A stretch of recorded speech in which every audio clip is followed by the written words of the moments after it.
aonde Deus tem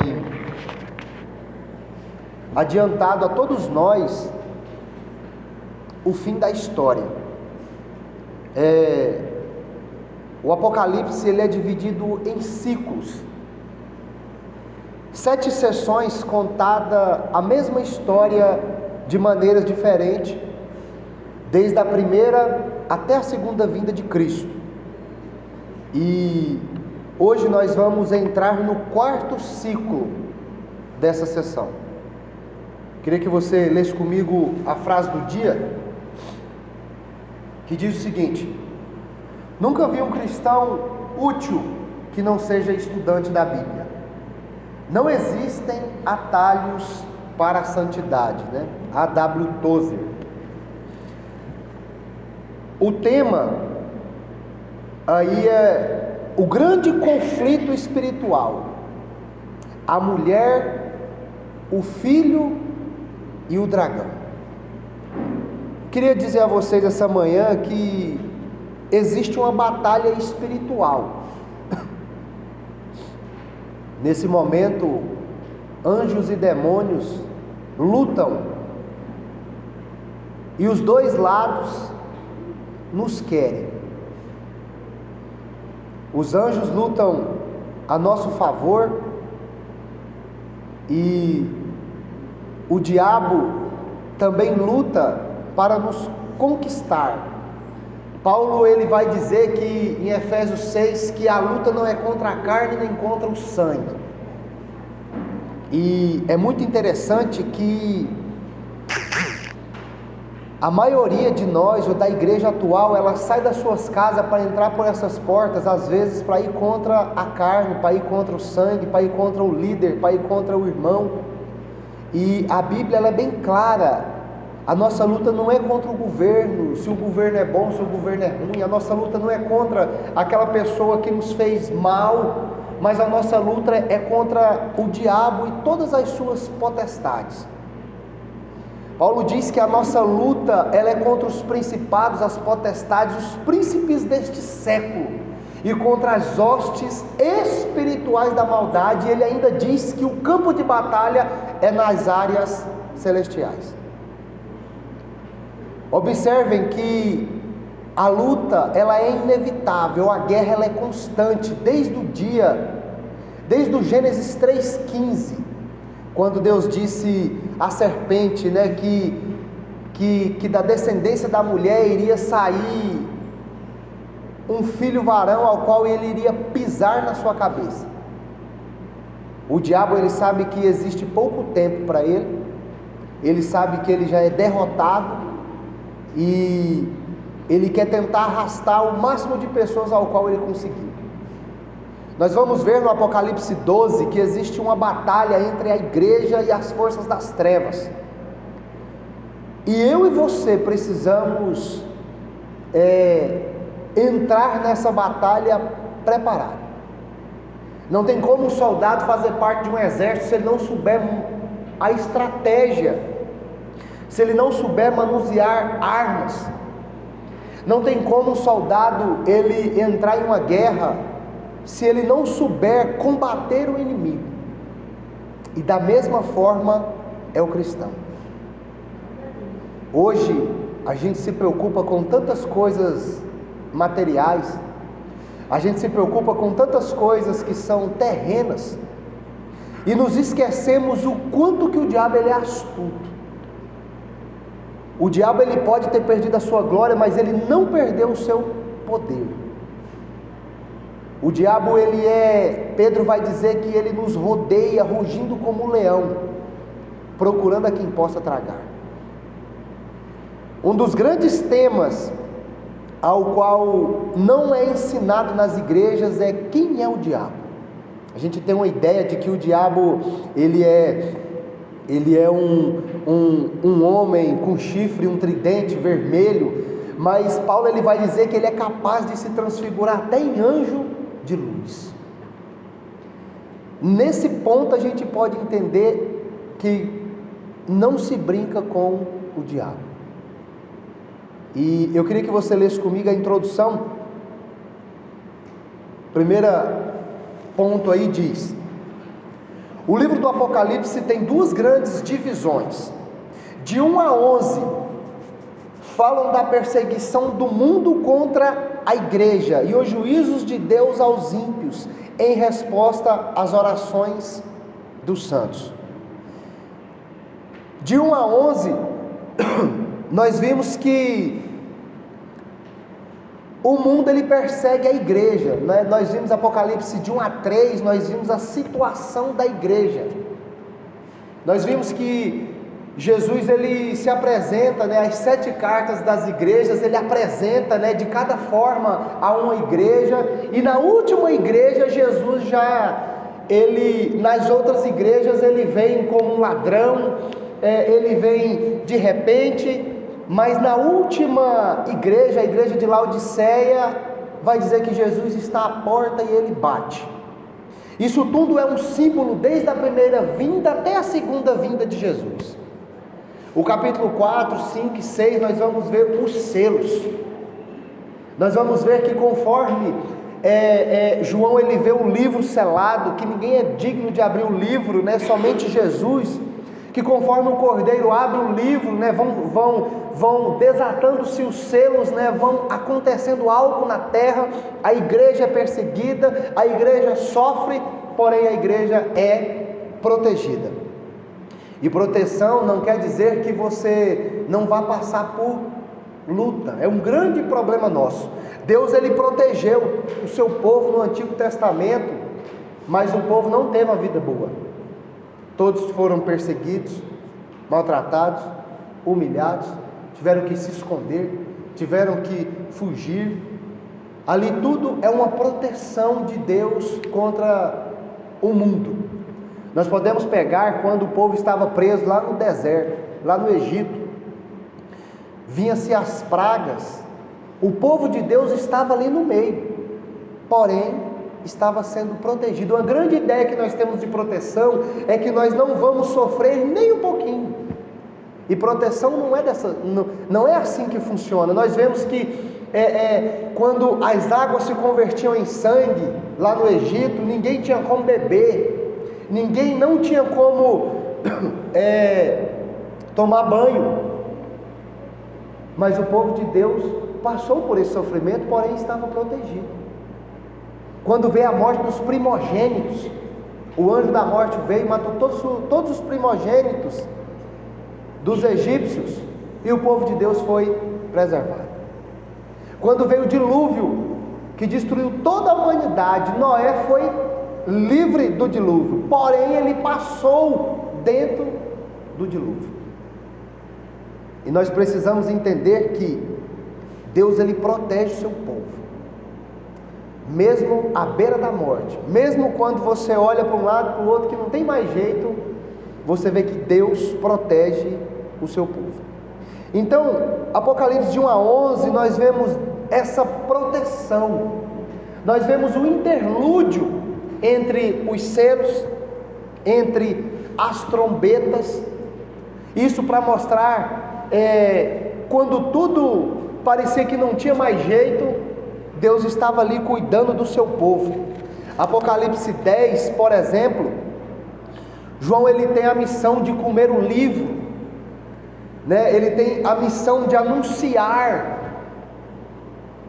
o conteúdo desse livro. Esse livro na sua boca ele era doce, mas no seu estômago era amargo. E o final do capítulo 10, no verso 11, o anjo vai dizer para ele: é necessário que você profetize ainda. Essa é a missão da igreja, mesmo em meio à luta, à aflição. O evangelho ele é doce para aquele que o aceita, mas ele é amargo para aquele que o rejeita. E nós sabemos que nem todos herdarão a vida eterna com Cristo, mas Deus ele tem o seu povo selado desde a fundação do mundo, e por isso que a igreja prega, por isso que a igreja precisa pregar.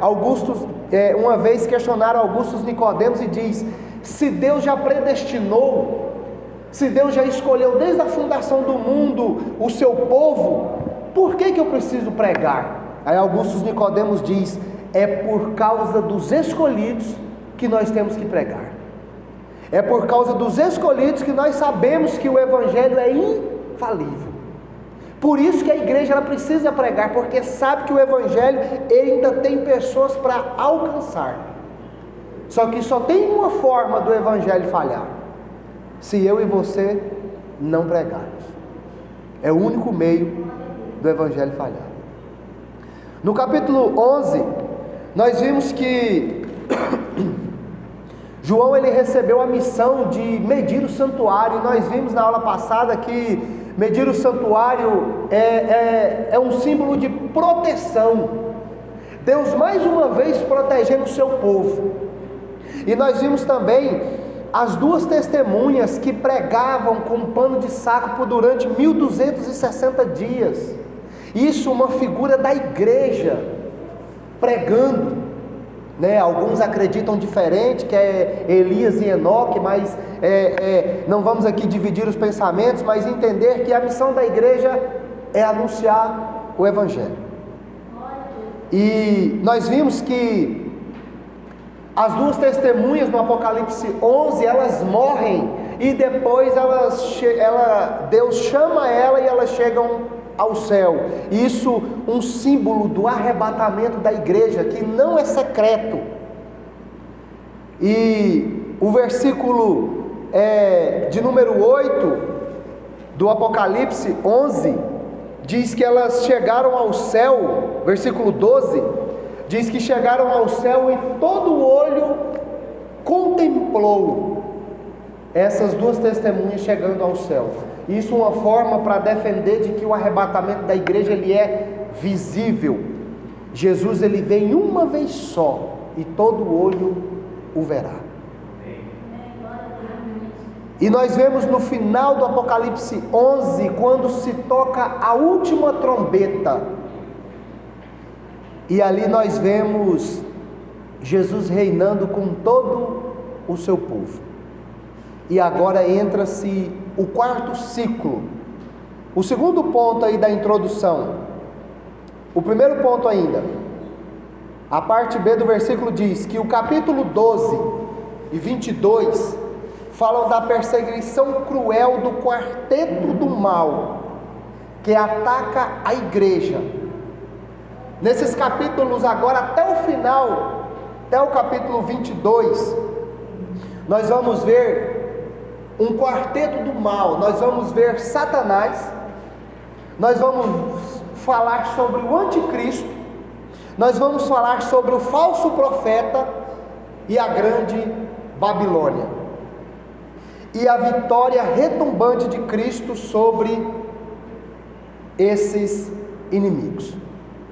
Na primeira divisão de 1 a 11, nós tivemos 3 sessões: os 7 candeeiros, capítulo de 1 a 3, nós tivemos os 7 selos de 4 a 7, nós tivemos as 7 trombetas de 8 a 11.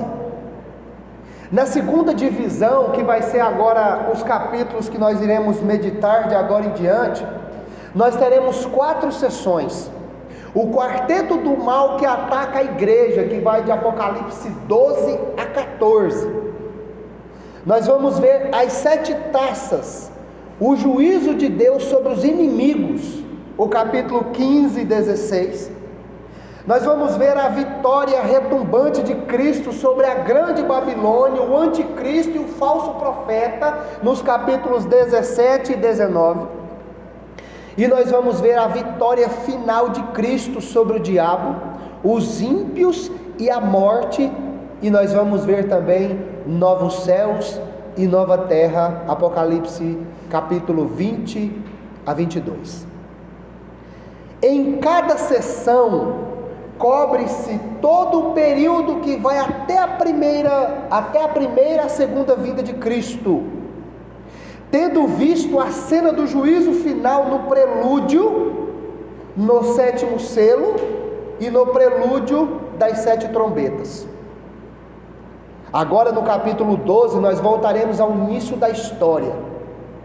Na primeira vinda de Cristo, falaremos não da segunda vinda de Cristo, mas da encarnação, do momento em que Jesus se reencarnou, o Deus se materializou numa figura humana. É o que nós iremos conversar um pouco hoje.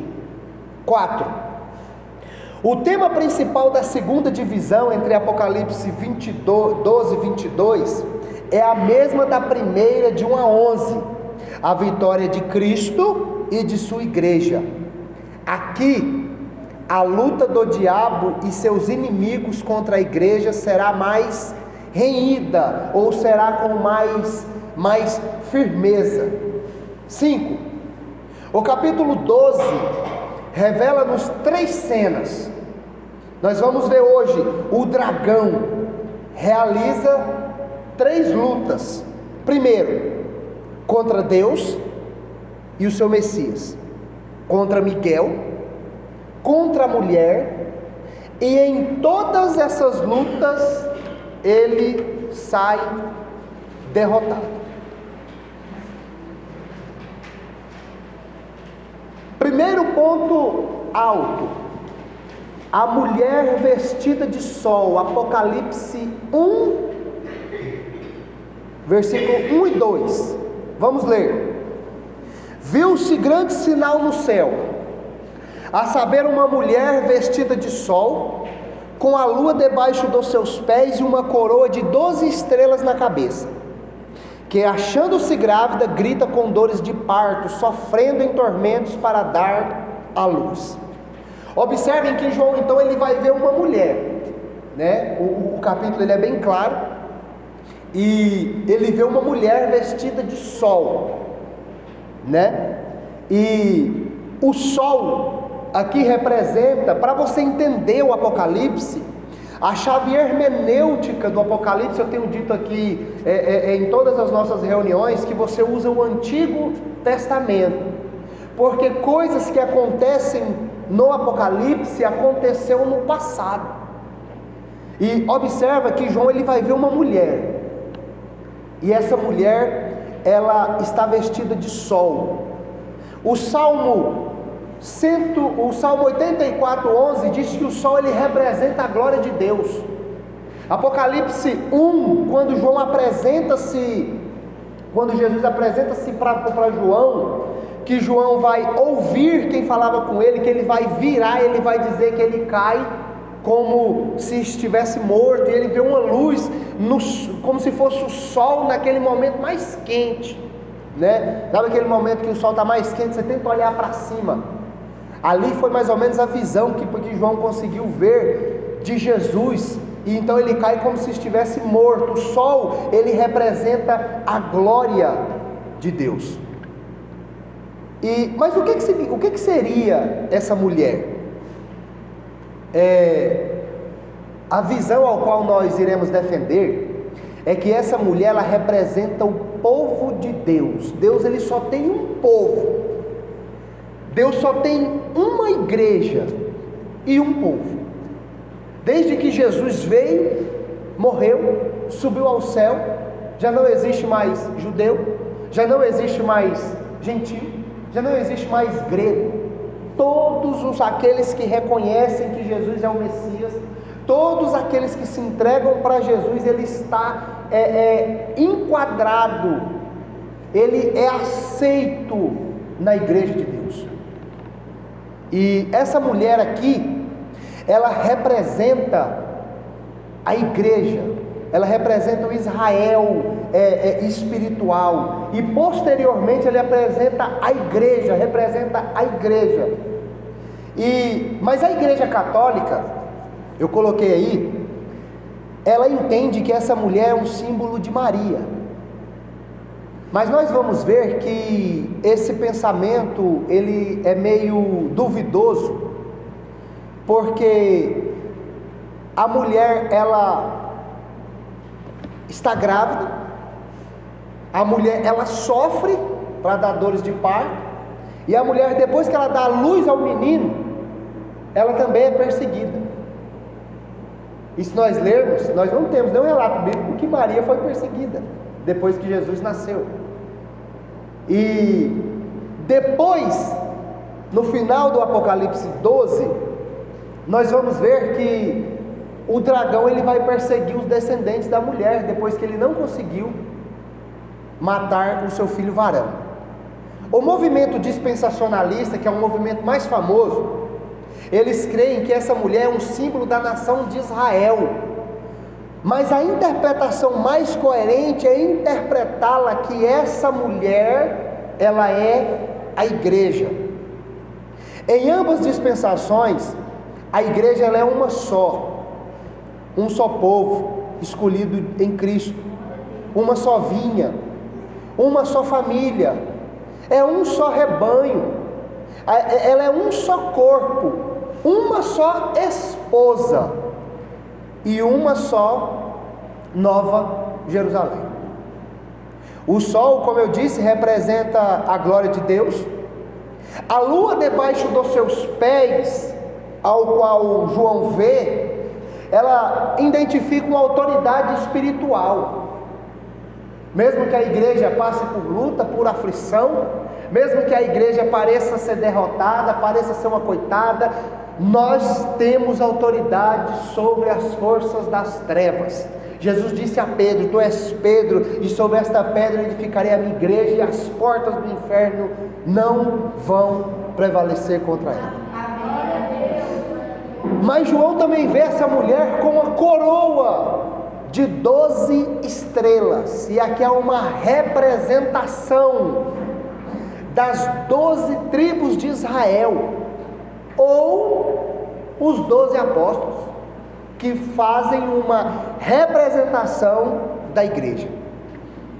E eu queria que você lesse comigo, eu coloquei aí a referência, Gênesis 37, já está aí já na sua folhinha, nós não perdemos tempo. Daqui uns dias eu vou fazer nós vamos usar esse data show aí, se o pastor deixar, e eu vou colocar aqui na tela, para ser mais fácil, para a gente aproveitar mais o nosso tempo. Gênesis 37, de 5 a 10 diz: José teve um sonho e contou aos seus irmãos, e por isso o odiaram ainda mais. Pois ele lhes disse: ouve, peço-vos este sonho que tive. Estávamos nós atados de molho no campo, e eis que o meu molho, levantando-se, ficou em pé, e os vossos molhos o rodeavam e se inclinavam ao meu molho. Verso 8: Responderam-lhe os seus irmãos: tu, pois, deveras reinar sobre nós? Tu deveras terás domínio sobre nós? Por isso ainda mais o odiavam por causa dos seus sonhos e de suas palavras. Teve José outro sonho e contou aos seus irmãos, dizendo: tive ainda outro sonho, e eis que o sol e a lua e 11 estrelas se inclinavam perante mim. Quando o contou seu pai e seus irmãos, o repreendeu seu pai e disse-lhe: que sonho é este que tivesse? Porventura viemos eu, tua mãe e teus irmãos a inclinar-nos o rosto em terra diante de ti? Então nós podemos entender que essas 12 estrelas fazem-se uma representação ao povo de Deus.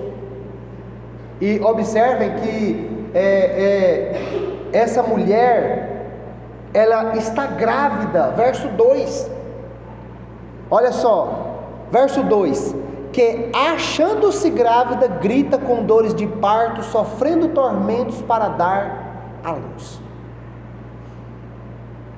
No nosso estudo aí, essa mulher está grávida, ou seja, sua grande missão é dar à luz ao Cristo segundo a carne. Antes que Jesus viesse, foi profetizado pelos profetas que veria o Messias, e esse Messias vinha do povo de Israel, né? E João aqui vê essa mulher, ela não só estava grávida, mas ela estava com dores de parto. João vê uma mulher sofrendo, grávida, querendo dar à luz, né? E observa, põe no nosso estudo aí, Deus preparou um povo especial para ser veículo da chegada do Messias ao mundo.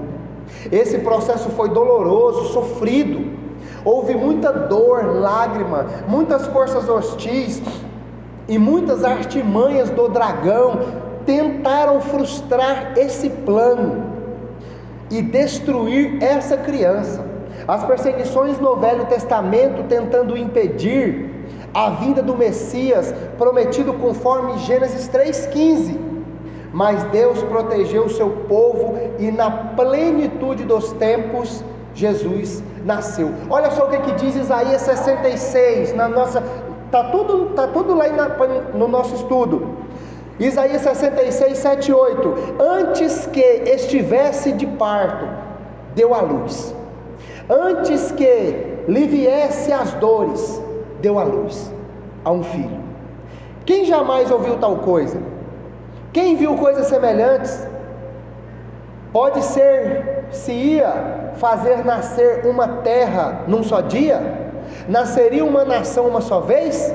Mas logo Sião esteve de parto e deu à luz aos seus filhos. Olha só, Miqueias profetiza a vinda do Cristo. Sofre dores e trabalha, ó filha de Sião, como a que está de parto, porque agora sairás da cidade e morarás no campo, e virás até Babilônia. Ali, porém, serás livrada, e ali te remirá o Senhor das mãos dos teus inimigos. Observa que o diabo, desde o Gênesis, ele tenta impedir que o Messias viesse. De que forma? O primeiro homicídio, Caim matou Abel. Deus então intervém, nasce Sete. Observa que o diabo, ele, em todo o período do Antigo Testamento, ele tenta impedir o nascimento do Messias. Se vocês lerem o Êxodo, vocês vão ver que o povo de Israel, quando foi morar no Egito, a história, a passagem diz que o povo de Israel cresceu, os homens cresceram, a população cresceu. Então o faraó ficou com medo e disse: vamos matar as crianças de 2 anos para baixo, porque senão esse povo vai se rebelar contra nós, e deixa só as mulheres, só as crianças do sexo feminino. Lá vai a mãe de Moisés junto com Miriam, colocar o Moisés quando nasceu, colocar ele numa espécie de uma cesta, para que ele pudesse ser salvo da matança. Ali é o diabo tentando impedir a vinda do Messias e Deus intervendo na história. Nós podemos ver quando Davi foi perseguido por Saul, e em diversas vezes ele foi perseguido por Saul. Observa que Deus, ele trabalha de forma perfeita. Saul foi o rei elegido pelo povo, e Deus elegeu o seu próprio rei, e Deus tinha que colocar esse rei no comando. Então Davi derrota Golias e tem direito ao trono. E então o Saul passa a perseguir Davi, tentando matá-lo diversas vezes, e Deus protege o seu escolhido. Isso tudo é a perseguição do diabo tentando impedir que a descendência do Cristo viesse. Nós podemos ver o livro de Esther, aonde um homem chamado Amã, um homem mau, que conseguiu um decreto para matar todo o povo de Israel. Deus vai lá e intervém, permite que Esther se torne rainha, se case com o rei Assuero, e muda o cenário do povo de Deus. Então nós podemos entender que o diabo ele perseguia, tentava impedir o nascimento do Messias. Ele tentava impedir que a descendência do Messias fosse avante. E no Novo Testamento nós podemos ver que quando Maria engravida, ela tem o fruto do Espírito Santo, nós podemos ver que também o diabo tentou intervir. Maria precisou fugir para o deserto quando o menino nasceu, porque as crianças de 2 anos para baixo foram sentenciadas à morte. E nós vemos ali que tudo isso é uma forma do dragão, do diabo tentar impedir que Jesus fosse morto. Mas Deus tem um plano. E os planos de Deus, segundo Isaías, são inexplicáveis. Sabemos que no final tudo vai dar certo. Mas notem vocês no verso 3, que João ele vai ver uma figura, no verso 3 e 4. Viu-se-lhe também outro sinal no céu, e eis um dragão grande, vermelho, com 7 cabeças, 10 chifres, nas cabeças 7 diademas. A sua cauda arrastava a terça parte das estrelas do céu, aos quais lançou para a terra. E o dragão se deteve em frente à mulher que estava para dar à luz, a fim de devorar o filho quando nascesse. Observe no nosso estudo o dragão, as características desse dragão vermelho. Quase todas as vezes que é mencionado vermelho em Apocalipse, é tudo relacionado ao pecado, relacionado a sangue, a morte, a perseguição. Mas observa que ele tem 7 cabeças e 10 chifres. Isso é uma representação de autoridade.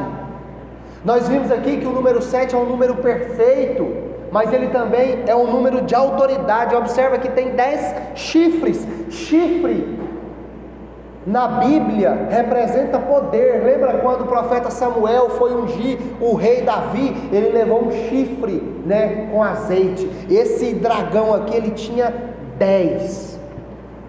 Aqui uma representação de que esse dragão, ele é poderoso. Mas que dragão seria esse? O verso 9, se você ler comigo aí, vai responder quem é esse dragão. O verso 9 diz: foi expulso o grande dragão, a antiga serpente, a serpente lá do Gênesis, que se chama Diabo e Satanás. Então observa que o diabo ele se materializa aqui na visão de João em forma de um dragão, e está de frente à mulher que está prestes a dar à luz. E no momento que ela der à luz, o dragão está pronto para dar o bote, tentando matar o filho da mulher. Mas observem vocês que esse dragão, o verso 4, ele com a sua cauda, ele arrastou a terça parte das estrelas do céu. E aqui é para mostrar que essa terça parte, quando se diz anjo, estrela na Bíblia, sempre é direcionada aos anjos. E observa que esse dragão com a sua cauda, ele arrastou terça parte desses anjos. E aqui nos mostra o poder de sedução que esse dragão tem. E é aqui um dos grandes pontos centrais. O diabo ele foi capaz de enganar uma terça parte de anjos perfeitos no céu. E aqui é um ponto que eu e você precisamos tomar bastante cuidado. É muito perigoso quando você encontra um pregador que diz que o diabo está debaixo dos seus pés. É muito perigoso quando um pregador subestima o poder das trevas, porque o diabo ele é muito astuto. Ele conseguiu enganar seres perfeitos que estavam na eternidade. Eu coloquei aí uma referência, Isaías 14, que diz o seguinte, Isaías 14, 12: como caíste do céu, ó estrela da manhã, filha da alva, como foste lançado por terra, tu, o que prostravas nas nações, e tu, que dizias no teu coração, Eu subirei ao céu acima das estrelas de Deus e exaltarei o meu trono, e no monte da congregação me assentarei, e nas extremidades do norte subirei acima das alturas das nuvens e serei semelhante ao Altíssimo. Contudo, levado serás ao Sheol. Sheol aí é uma palavra para designação em hebraico ao inferno, ao mais profundo do abismo. Olha só, Lucas capítulo 10, 18, vai dizer Jesus: respondeu-lhe: eu via Satanás como um raio caiu do céu. Ezequiel também vai fazer uma menção ao diabo, e observa que o diabo ele tinha um posto muito elevado, mas ele quis ser mais do que Deus. Ele deixou com que a vaidade, ele deixou com que a ambição, a inveja tomasse conta do seu coração. E aí nos gera uma pergunta que as respostas não são convincentes, e nós só vamos ter a resposta concreta quando chegarmos lá no céu. A pergunta que não nos deixa calar: por que o diabo não se arrepende? Por que Deus não perdoa o diabo? Alguns acreditam que o diabo ele não pode ser perdoado porque ele pecou em um corpo glorificado, um corpo perfeito. Outros acreditam que o diabo não pode ser perdoado porque ele deixou com que o pecado dominasse o seu coração de uma forma ao qual ele não consegue chegar ao arrependimento. Mas isso são respostas humanas. O único ser capaz de responder isso seria o próprio Deus. Mas observem vocês que o verso 5 vai dizer que o filho nasceu. Apocalipse 12, verso 5. Nasceu-lhe, pois, um filho varão, que há de reger as nações com cetro de ferro. E o seu filho foi arrebatado para Deus até ao seu trono. Notem vocês que com toda a persuasão do diabo, tentando impedir com que o Messias não viesse até este mundo para salvar a humanidade, todos os seus planos, todos os seus ataques foram frustrados. Os planos de Deus se concretizaram e o menino nasceu. Isaías 9,6, no nosso estudo: porque um menino nos nasceu, um filho se nos deu, o governo estará sobre os seus ombros, o seu nome será maravilhoso, conselheiro, Deus forte, Pai da eternidade e o príncipe da paz. O aumento do seu governo e da paz não haverá fim, sobre o trono de Davi e no seu reino, para estabelecer e fortificar em retidão e em justiça, desde agora e para sempre. O zelo do Senhor dos exércitos fará isso. Então Jesus vem, Jesus nasce cumprindo todas as escrituras, nasce numa manjedoura, se torna-se o Filho, o Deus encarnado numa figura humana, viveu 33 anos e meio sem pecado nenhum, foi o sacrifício, o Cordeiro de Deus, como João Batista diz: eis o Cordeiro de Deus que tira o pecado do mundo.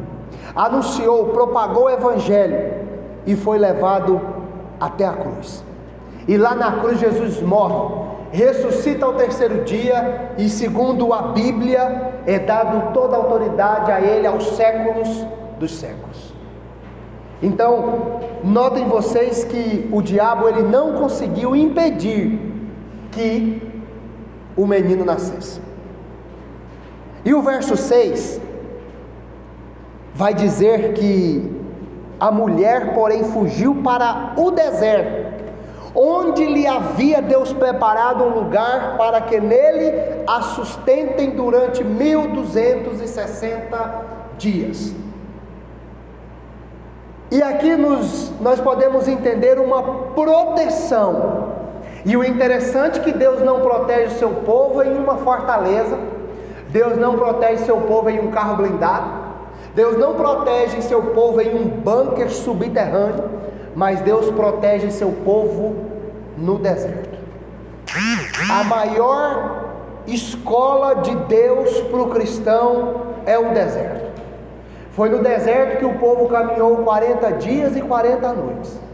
Foi no deserto que esses 40 dias e 40 noites viraram 40 anos por causa da incredulidade do povo.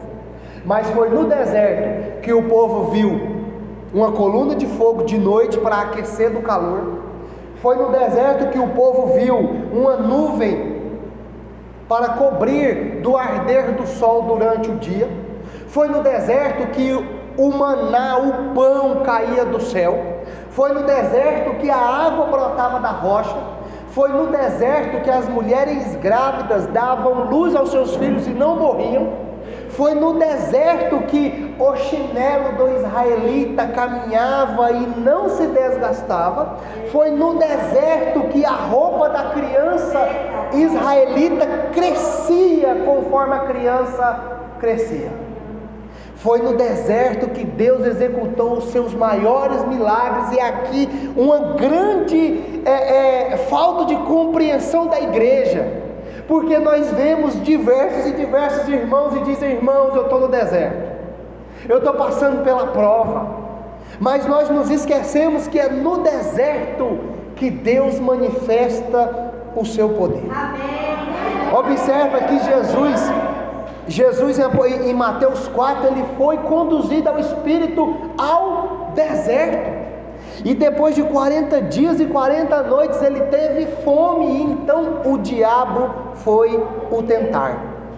Aqui Deus nos mostra que até no momento de nossa fraqueza, é Ele quem nos sustenta para que nós possamos vencer as forças dos maus.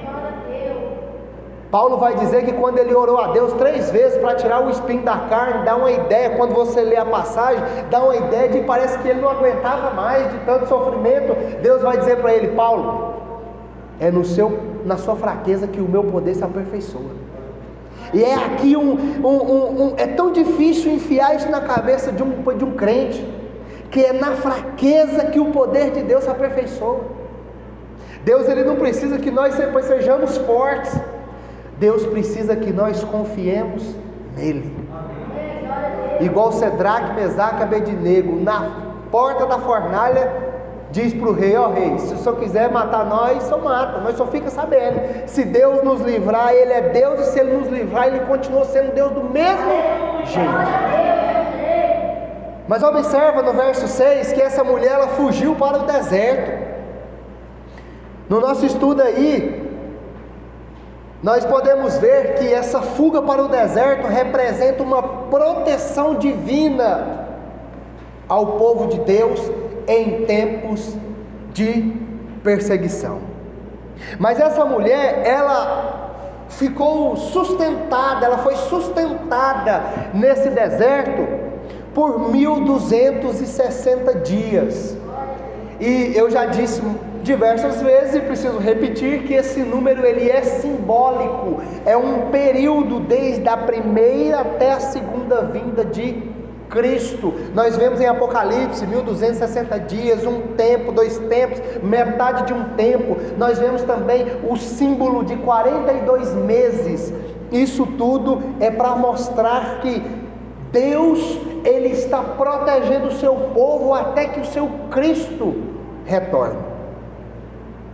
Só que depois dessa proteção de 1260 dias, que é simbólico, eu coloquei um versículo aí, Êxodo 19:4, que diz: Deus falando com Moisés lá no monte: vós tendes visto o que fiz aos egípcios e como os levei sobre as asas da águia e vos trouxe até mim. Então, observa que Deus tem protegido seu povo. Deus tem cuidado de todos nós.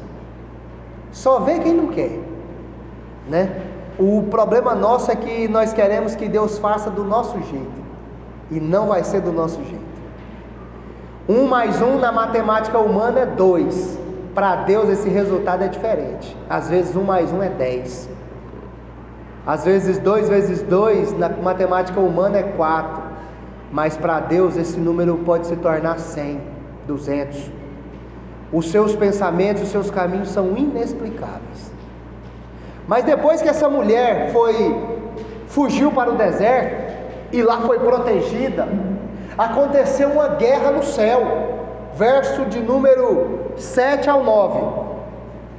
Houve uma peleja no céu, e os seus anjos, Miguel e seus anjos pelejaram contra o dragão, e também pelejaram o dragão e os seus anjos. Todavia não prevaleceram, nem mais se achou no céu lugar deles. E foi expulso o grande dragão, a antiga serpente, que se chama Diabo e Satanás, o sedutor de todo mundo. Sim, foi atirado para a terra com ele e seus anjos. No nosso estudo aí diz, guerra no céu. A Bíblia diz que os anjos são valorosos em poder e executam as ordens de Deus. Salmo 103, 20. O arcanjo Miguel e seus anjos lutaram contra o dragão e os seus anjos. E nessa peleja, no reino espiritual, o dragão e os seus anjos foram derrotados. O dragão e os seus anjos não foram apenas derrotados, mas também expulsos do céu, ou seja, perdeu o seu posto de acusador dos seus irmãos. Por causa da obra de Cristo na cruz, a acusação do dragão não tem mais base nenhuma. Paulo vai dizer que, lá em Colossenses 3, Paulo vai dizer que Cristo triunfou na cruz e levou todos os demônios ao desprezo total. Aos olhos humanos, a gente vê que aquela cena é muito triste, né? Falando-se humanamente, é muito triste você ler sobre a história da cruz. Jesus levou uma sentença de chicotadas, Jesus carregou uma cruz. Os evangelhos dizem que Jesus levou soco no rosto, que Jesus colocaram-se uma coroa de espinhos na sua cabeça. Diz que eles tiraram a roupa de Jesus, colocaram um manto vermelho e se prostraram diante do Cristo, zombando dele. Mas ali no mundo espiritual, era o diabo perdendo uma batalha. Ali no mundo espiritual, era o diabo perdendo a maior de suas batalhas contra Deus. Porque o Apocalipse 1, quando Jesus chega para João, ele diz: eis que estive morto, mas hoje vivo pelos séculos dos séculos, e eu tenho nas minhas mãos a chave da morte e a chave do inferno. No final dos evangelhos, Jesus apresenta aos seus discípulos e diz: toda autoridade foi me dada no céu e na terra. Jesus hoje, ele tem autoridade sobre todo o céu, sobre toda a terra e sobre tudo que está debaixo da terra. E a Bíblia ainda diz que todo joelho há de se dobrar e toda língua confessará que ele é o Senhor. E eu coloquei aí Romanos 8,33, que diz: quem tentará acusação contra os escolhidos de Deus? É Deus quem os justifica. Quem os condenará? Cristo Jesus é quem morreu ou antes ressurgiu dentre os mortos, ao qual está à direita de Deus e também intercede por nós. Quem nos separará do amor de Cristo? A tribulação, a angústia, a perseguição, a fome, a nudez, ou o perigo, ou a espada? Como está escrito: por amor a ti somos entregues à morte o dia todo, fomos considerados como ovelhas para o matadouro. Mas em todas essas coisas somos mais que vencedores por aqueles que nos amou. porque estou certo de que nem a morte, nem a vida, nem os anjos, nem os principados, nem coisas presentes, nem futuras, nem as potestades, nem a altura, nem a profundidade, nem qualquer outra criatura nos separará do amor de Deus que está em Cristo Jesus. Quer um passaporte para o céu melhor do que esse? Quer uma proteção, um seguro de vida melhor do que esse? Jesus na cruz, ele derrotou o diabo, e o diabo perdeu o posto de acusador, porque Jesus carregou, pagou a minha e a sua dívida. Mas nós vemos aí que nós temos aí a imagem de um anjo chamado Miguel.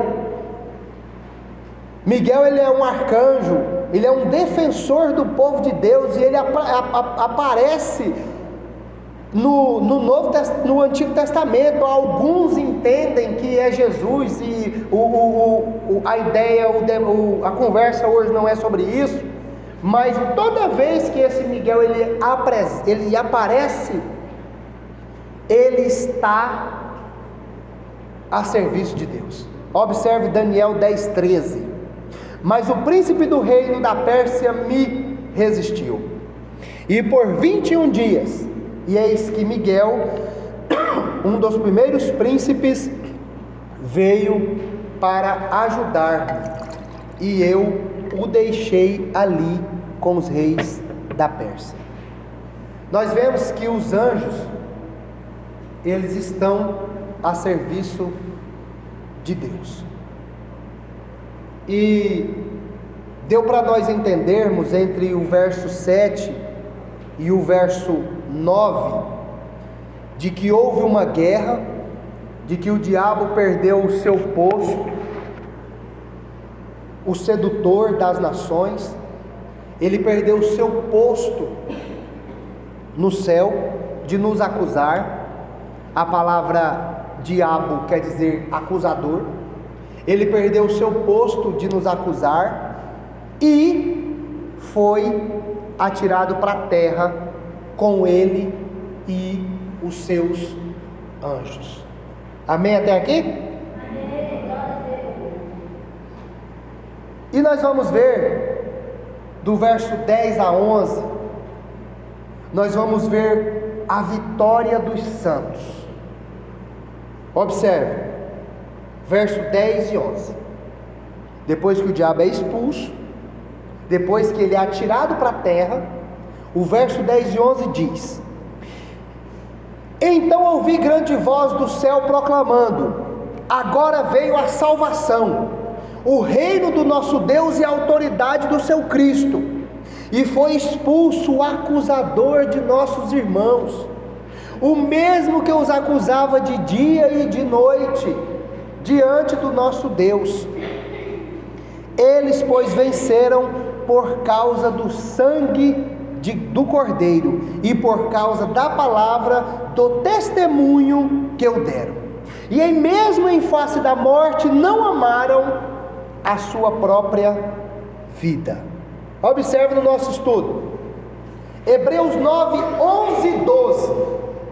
Mas Cristo, tendo vindo como sumo sacerdote dos bens já realizados, por meio do maior e mais perfeito tabernáculo, que era Ele próprio, não feito por mãos humanas, isto é, não desta criação, e não pelo sangue de bodes e nem novilhos, mas por seu próprio sangue, entrou de uma vez por todas no lugar santo, e havendo obtido uma redenção eterna. Jesus, ele é o sacrifício perfeito. Jesus, ele é o sacrifício, além de ser o sacrifício perfeito, ele é o sacrifício eterno. Hoje, se você viajar para Israel, não existe mais o templo Da mesma forma que também não tem mais o sacrifício de animais, não precisa mais sacrificar. Antigamente era feito o sacrifício na parte de fora do templo, lá do tabernáculo, pegava-se o sacrifício, oferecia-se a Deus, e depois pegava incenso, entrava no lugar santo do santo, e ali o sumo sacerdote oferecia esses sacrifícios a Deus, e aquilo subia como um aroma agradável, e os pecados eram depositados em um animal, e esse animal era sacrificado. E aqui nós podemos entender que o nosso Jesus, Ele é o sacrifício perfeito, Ele é o sacrifício eterno. O sacerdote tinha que fazer esse sacrifício constantemente. Jesus não, Ele é o sacrifício eterno, perfeito, e não precisará mais morrer novamente. Mas observe que nós vemos aqui que aqui existe uma exaltação do povo.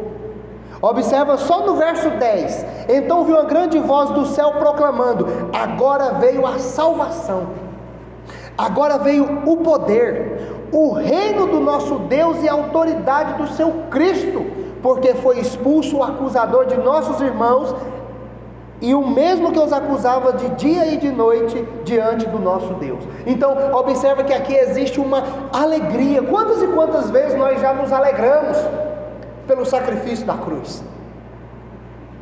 Já viu que quando se fala pela cruz, eu lembro que eu já ministrei em algumas igrejas sobre a cruz, mas parece, você olha assim para a igreja que está nos ouvindo, a igreja que todo mundo que está com os olhos diante, fitados, voltados para quem está aqui em cima, mas quando se fala sobre a cruz, quem está desse lado de cá parece que não vê uma alegria diante daqueles que estão ouvindo.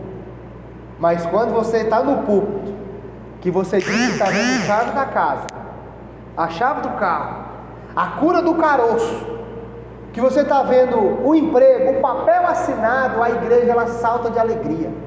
E aqui é um dos grandes motivos que o versículo nos ensina: nós temos que nos alegrar com o sacrifício na cruz do Calvário. Olhe para a cruz, eu e você temos que olhar para a cruz. Quando se fala de Páscoa, nesse mundo que está de cabeça para baixo, até em meio aos cristãos, o Pedro mesmo fala para mim: pai, eu quero um ovo. A ideia de Páscoa, que representa a ressurreição do Cristo, hoje se materializou na forma de um ovo, que é de chocolate, e de um animal que não produz ovos. Observa que tudo é um meio das artimanhas das trevas fazer com que eu e você perdermos o foco. Mas observa que o verso 11 vai dizer que eles, pois, venceram por causa do sangue do Cordeiro e por causa da palavra do testemunho que o deram, e mesmo em face à morte não amaram a própria vida. Observa que o verso 11 mostra que os descendentes da mulher são vencedores, e venceram não por suas mãos, mas venceram por causa do sangue do Cordeiro. Isaías vai dizer que ele foi levado ao matadouro, Isaías 53. Ele foi levado como um cordeiro mudo perante aos seus tosqueadores, e lá ele não abriu a sua boca, antes foi levado à morte. Isaías diz que pelas suas pisaduras nós fomos sarados. Observa aí no nosso estudo Efésios 6, 11 e 12: revestidos de toda a armadura de Deus, para poderdes permanecer firmes contra as astutas ciladas do diabo. Essa palavra cilada aí em grego quer dizer armadilhas, estratagemas, planos, artimanhas que o diabo tem.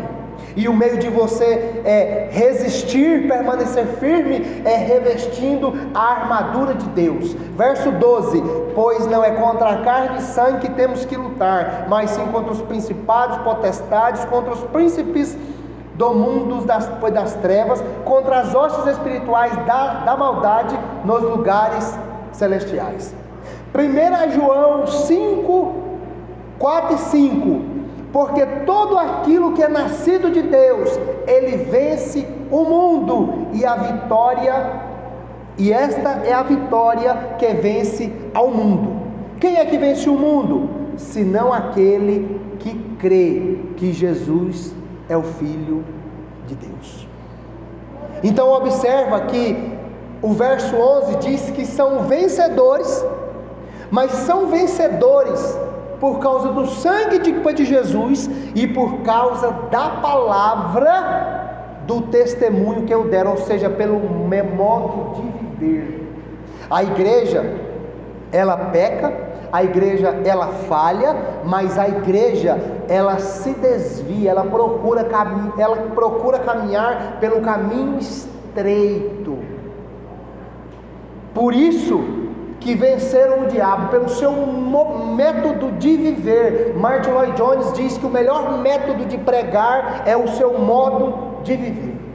E hoje nós vemos a igreja em meio à corrupção, hoje nós vemos a igreja em meio ao adultério, à prostituição, nós vemos aí a igreja em meio à lavagem de dinheiro, se relacionado ao pecado. Lá no Apocalipse, lá na frente, nós vamos ver que essa mulher aqui, que representa o povo de Deus, vai ser chamada de prostituta, porque infelizmente, senhoras e senhores, a igreja, desde a época de Jesus até os dias de hoje, ela se prostitui, ela se vendeu. Um grande tema da reforma, porque a igreja tinha se vendido naquela época da reforma. A igreja estava voltada ao dinheiro, e Martim Lutero então se revolta contra a igreja. Mas observem também que esse pessoal, ele é fiel. No final do verso 11, porque mesmo em face da morte, não amaram a sua própria vida. E aqui é um tapa na cara de todos nós, porque se eu perguntar aqui se todo mundo ama Jesus, todo mundo vai dizer que ama. Mas observa que esse pessoal aqui, eles amaram Jesus mesmo em face à morte, mesmo diante, nessa época que João escreveu o Apocalipse, a igreja sofria perseguição, e mesmo em face à morte, não amaram mais a sua própria vida. O primeiro mandamento: amar a Deus sobre todas as coisas, sobre acima de tudo. E por que o tapa é na nossa cara? Porque muitas das vezes, quase sempre, a igreja coloca os seus prazeres acima de Deus. E se nós pegarmos todos aqueles que seguiram Jesus, eles abandonaram tudo. Os pescadores, Pedro, João, Tiago, abandonaram a sua vida de pesca para seguir Jesus. O Mateus, o publicano, que cobrava impostos, deixou tudo para seguir Jesus. E aqui é um grande conflito entre nós, porque nós precisamos amar o Senhor de todo o nosso coração, amar o Senhor de todo o nosso entendimento, de toda a nossa força. E é tão interessante a passagem, é tão interessante o versículo, que uma coisa vai ligando a outra. Se eu amo a Deus sobre todas as coisas, automaticamente eu amo quem está ao meu lado. Se eu amo a Deus sobre todas as coisas, eu tenho que seguir o que Ele me ensina. Olha, já dá uma ideia de que eu tenho prazer de ler, conhecer as Escrituras. O Salmo 1, diz que o cristão, ele tem prazer na lei do Senhor e nela medita de dia e de noite. E a pergunta que não nos deixa calar: quantas vezes nós lemos as Escrituras?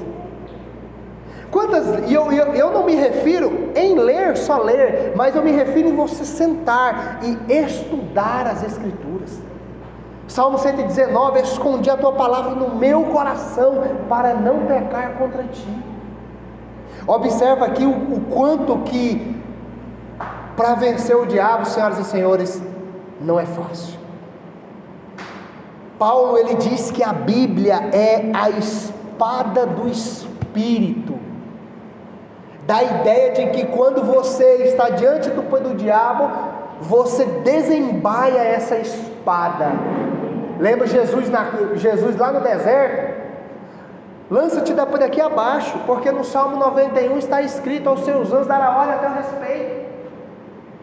E Jesus vai e usa também as Escrituras. Não, mas também está escrito: não tentarás o Senhor teu Deus. O diabo então mostra todos os reinos, todas as suas glórias: tudo isso eu te darei, se você prostrar e me adorar.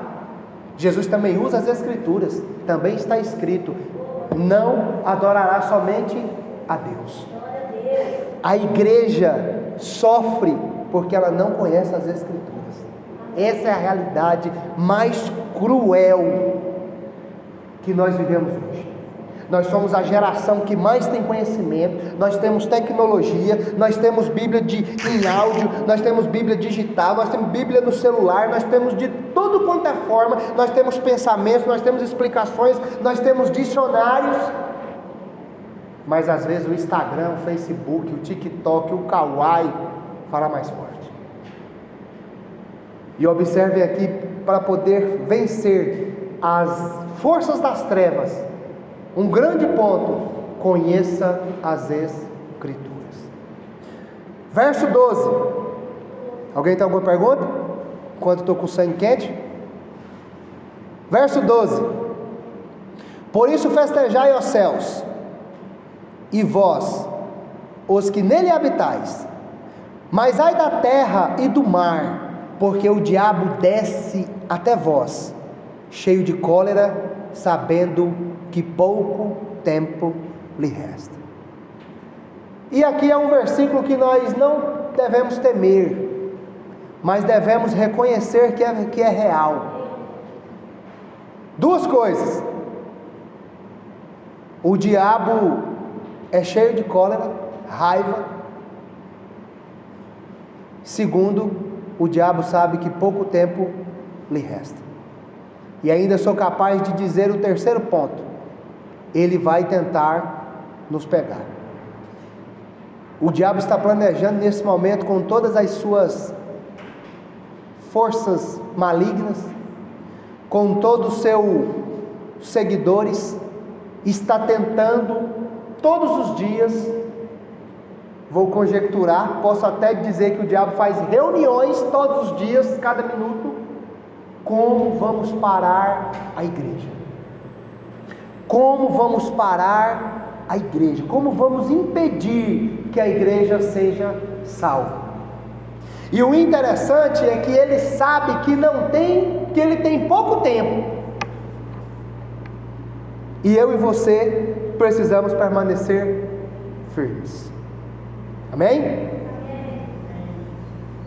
Verso, no nosso estudo aí, o dragão, cadê? Me lembrar aqui, me encontrar, aqui ó. Verso de número 13. Olha só: o dragão persegue a mulher. Quando, pois, o dragão se viu atirado para a terra, perseguiu a mulher que dera à luz a um filho varão, e foram-lhe dadas à mulher as asas da grande águia, para que voasse até o deserto, e ali fosse sustentada durante tempos e metade de um tempo, fora da vista da serpente. Então a serpente arrojou da sua boca atrás da mulher água como um rio, a fim de fazer com que ela fosse arrebatada pelo rio. A terra, porém, socorreu a mulher, e a terra abriu e engoliu o rio que o dragão tinha arrojado.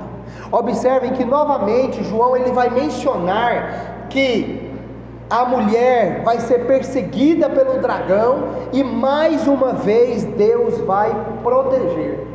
Deus vai dar as asas, da grande águia, um símbolo de proteção.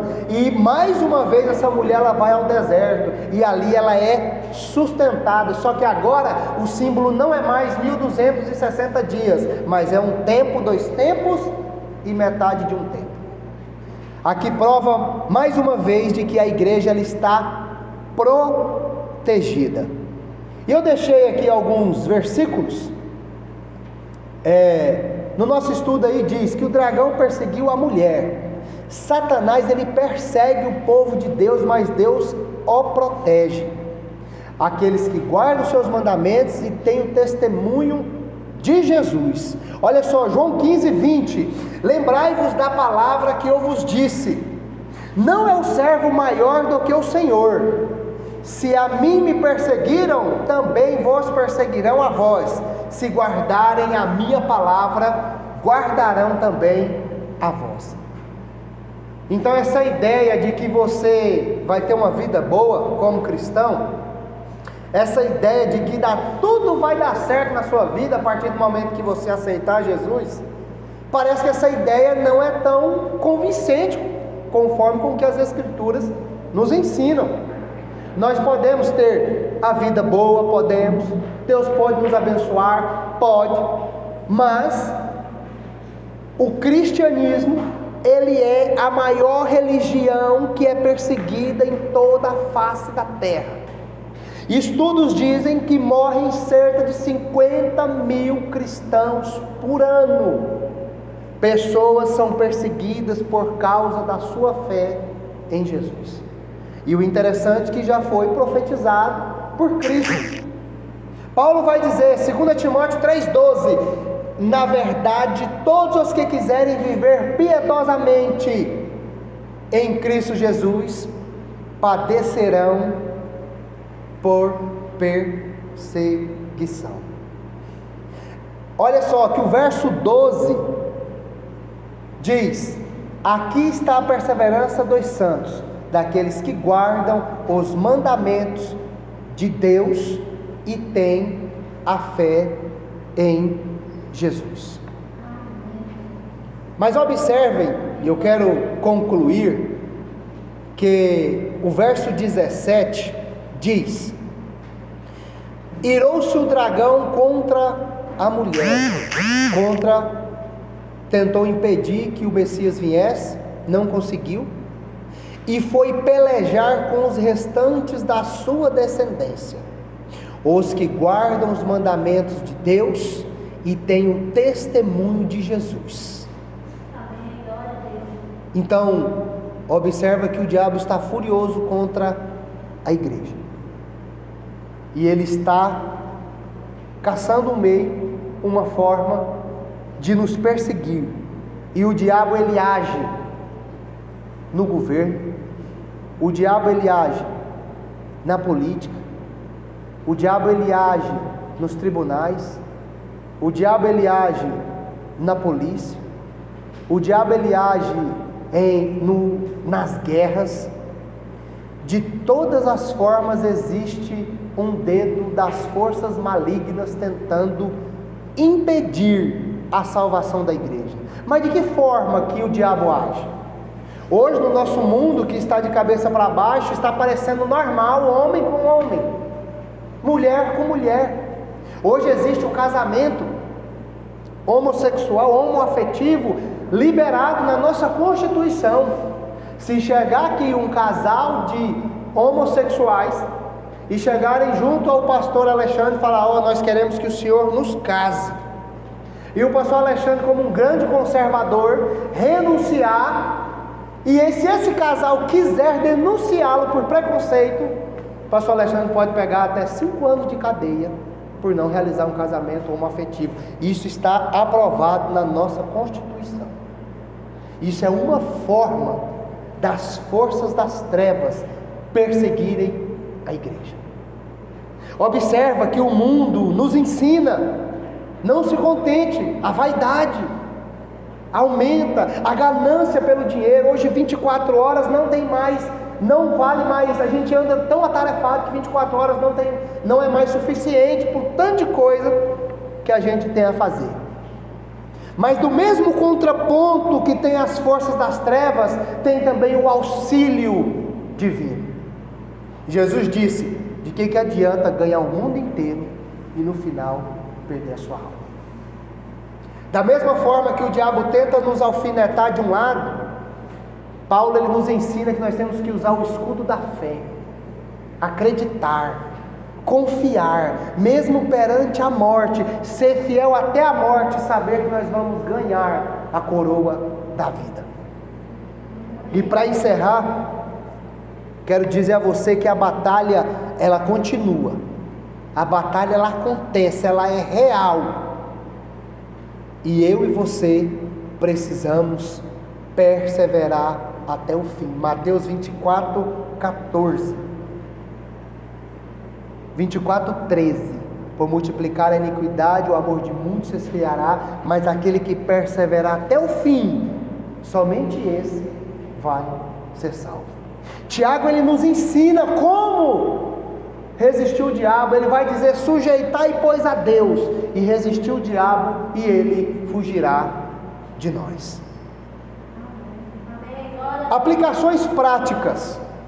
Uma coisa que eu e você precisamos entender que é real: existe uma batalha espiritual. Satanás é derrotado por Cristo, isso é notório. A igreja será perseguida, mas ela será protegida. A vitória vem pelo sangue de Jesus e a fidelidade ao nosso Cristo. Mas se vocês observarem, eu li o versículo 17 somente até a metade do versículo.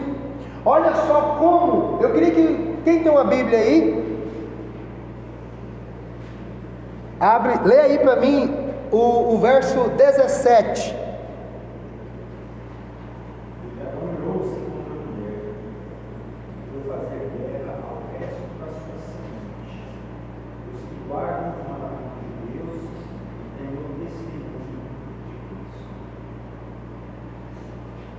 E aí a sua Bíblia já encerra assim já? Amém. Só até Jesus Cristo? A minha aqui encerra-se o final dizendo assim: e pôs-se em pé sobre a areia do mar. Alguma Bíblia termina dessa forma?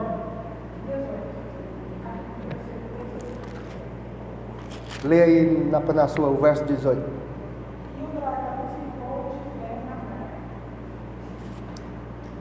Isso aí é uma entrada pro capítulo 13. E eu queria que você comparecesse domingo que vem, porque estou vendo que a missão ela vai ser dada a mim mesmo. Nós falaremos sobre o anticristo e a marca da besta. E a conclusão é: embora o dragão seja grande, vermelho, seja sedutor, temido, ele está derrotado. A vitória está assegurada. Caminhamos não para um final trágico ou incerto, caminhamos para a consumação gloriosa de Cristo e da sua noiva. Que Deus seja, era para aparecer aí, louvado. Amém? Alguém tem alguma pergunta?